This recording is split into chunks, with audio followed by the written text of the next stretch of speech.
Bismillahirrahmanirrahim. Waltakum minkum ummatun yad'una ilal khairi wa ya'muruna bil ma'ruf wa yanhauna 'anil munkar. Assalamualaikum warahmatullahi wabarakatuh. Alhamdulillah wassalatu wassalamu ala rasulillah mabad. Allah berfirman, wajahidu bi amwalikum wa anfusikum. Berjuanglah kalian, berjihadlah kalian melalui hartamu dan dirimu.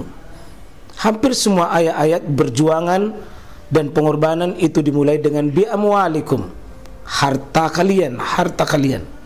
Saya mengajak secara praktis dan kami sudah buktikan. Rp1.000 itu bisa luar biasa dahsyat. Bisa beli mobil, bisa buat kuburan, ya, bisa membangun masjid. Uang 1.000. Mari kita satukan uang 1.000 kita. Nanti kami jemput di rekening ini, insya Allah bisa kita buat. Di rekening ini, insya Allah kita buat sebuah kekuatan umat dengan Rp1.000. Rp1.000 dahsyat. Di bab ini ada 20 hadis. Babul qada al-haja. Babul qada il-haja. Bab membuang hajat, bab menyelesaikan hajat. Wah, ini istilah yang bagus, Pak. Hajat, hajat di sini dipakai karena istilah nanti diambil dari Nabi Sallallahu Alaihi Wasallam. Hajat itu sebuah istilah sebenarnya ya hiperbola, membesarkan sesuatu yang merupakan kinaya, sebuah istilah kiasan. Sebenarnya hajat di sini ya, bahasa halusnya Nabi itu, Pak. Begitu Nabi SAW menggunakan istilah buang air itu, Pak. Jadi kalau Bapak buang air itu sebenarnya hajat besar. Dan satu-satunya bab di bab fikih itu dipakai bab hajat itu ketika kita buang kotor. Jadi kencing, buang air besar itu, Pak, itu buang sebenarnya kebutuhan, kan disebut hajat. Kalau hajat itu satu kata dengan hayat, artinya hidup. Artinya kalau tidak bisa maki buang angin, tidak bisa buang air kecil, tidak bisa buang air besar, Pak, itu tanda-tanda mati itu. Betapa besarnya pengaruh istilah ini. Hajat, hajat ini kebutuhan. Ya. Coba bayangkan, Pak, kalau kita berhari-hari tidak buang air, betapa tersiksa itu. Ya. Dan syukurlah kalau kita bisa selesaikan hajat ini, Pak. Ya, ternyata bukan nikmat itu yang makan saja, Pak. Ternyata nikmat itu adalah ketika buang dan bisa mengeluarkan. Jadi ketika kita buang air kecil, nikmat itu, Pak. Syukuri. Kita tidak dioperasi, kita tidak diketeter. Kita sudah buang air besar, tidak operasi usus. Ya, bayangkan, Pak, kalau dioperasi usus baru bisa. Alhamdulillah. Sadarkah kita ya ikhwah? Ketika kita berada di kamar mandi, sedang berada dalam nikmat Allah Subhanahu wa taala kalau sudah buang hajat. Itulah sebabnya nanti dalam banyak hikmah-hikmah bisa kita ambil di sini. Ya. Nah, nanti dalam bab hajat ini ya kita pakai istilah seperti hadis ini. An Anas bin Malik radhiyallahu anhu, hadis pertama dari Anas bin Malik. Kana Rasulullah SAW iza dakhala al-khala. Jadi dakhala al-khala. Khala ini juga istilah Nabi, Pak, pakai khala. Itu artinya menyepi, bersembunyi. Biasa dipakai bab ini dalam istilah bab at-takhalli, bab menyepi. Karena orang yang buang hajat itu, Pak, tidak boleh bangga pamerkan diri dan pamerkan produknya, enggak usah. Kitab sembunyi-sembunyi, Pak. Tempat sembunyi itu namanya berkhalwat. Tempatnya itu khala. Karena itu intinya kalau orang buang hajat, Pak, intinya bersembunyi. Karena itu kesalahan kalau ada orang booking WC baru nak pertontonkan pantatnya, orang nak pertontonkan kencing, itu kesalahan besar itu. Itu di banyak WC-WC modern hari ini, orang kencing dijejer. Itu menyelisih ini khala.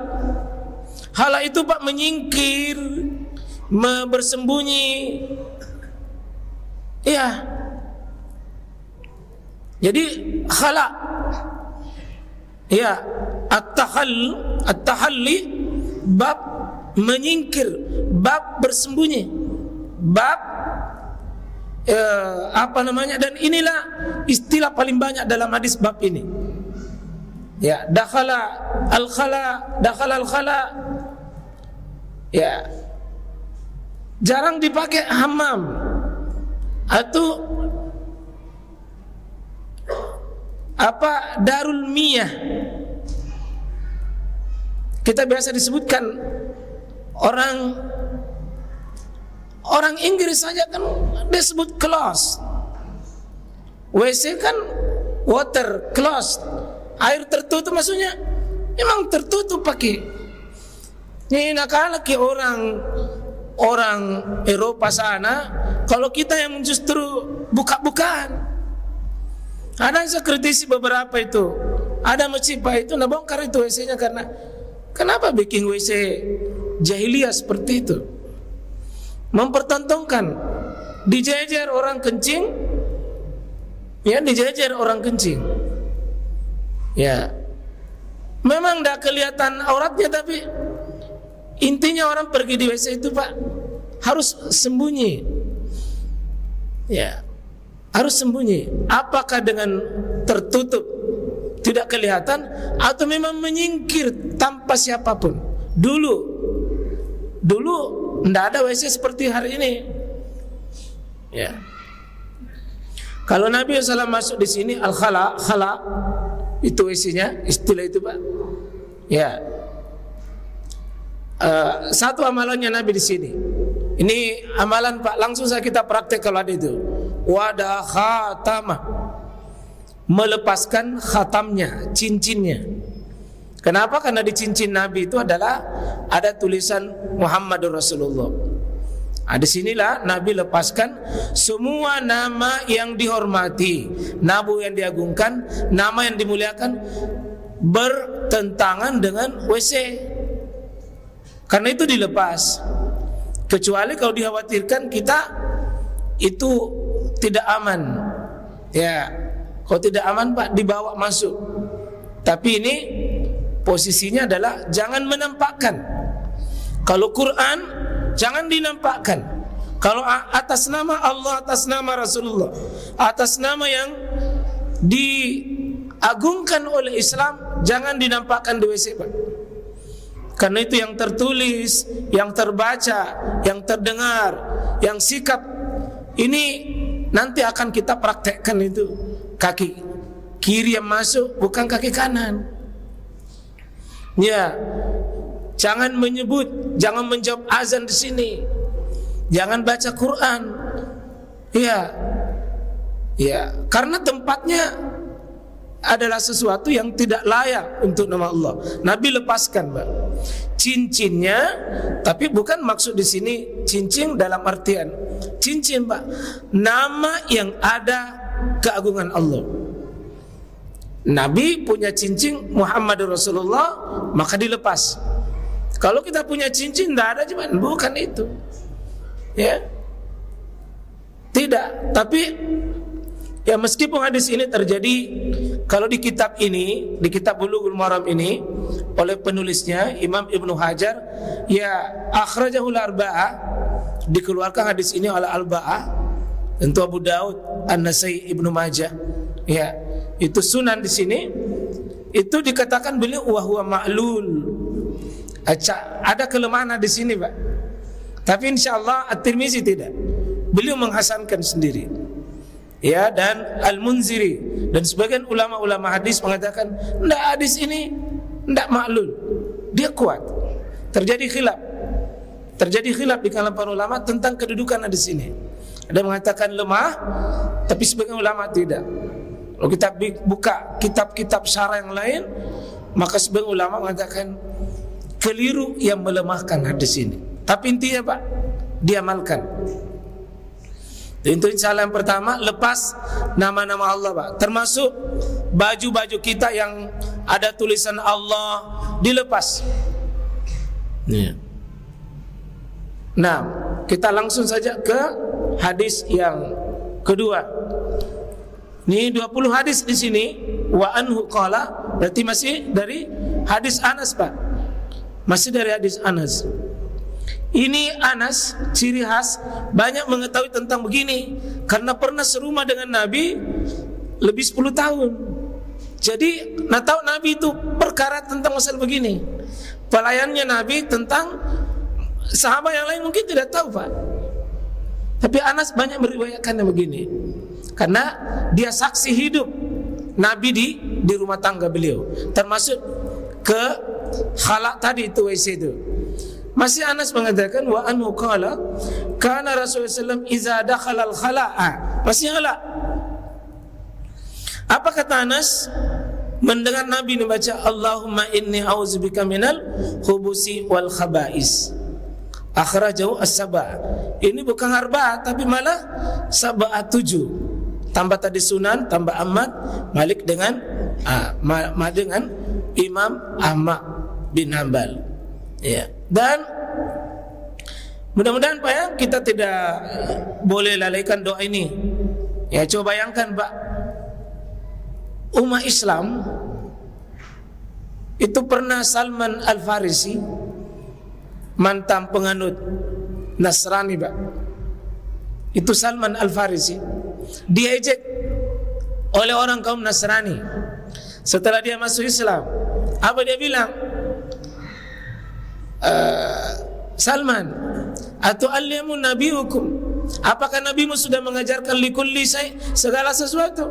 Apa kata Anas? Bala, betul. Betul. Ma baqiya syai' ma yuqarribu ilal jannah hatta qad buyyana lana. Apa kata siapa Salman?